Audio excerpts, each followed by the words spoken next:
নবম শ্রেণী গণিত 2024 সাল নতুন বইয়ের 7 ক নাম্বারের অ্যান্সার।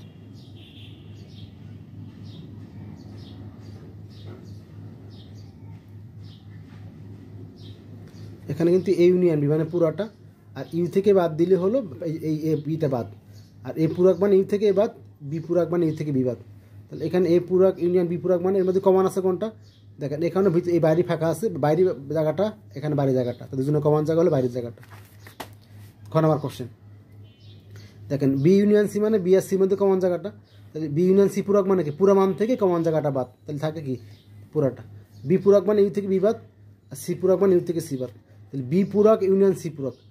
এর অর্থ হলো দুজনের মধ্যে থেকে এই যে জাস্ট এই এ আর বির মধ্যে এই জায়গাটা কমন, বির কমন জায়গাটা বাদ দিই, বাকি যা সবগুলা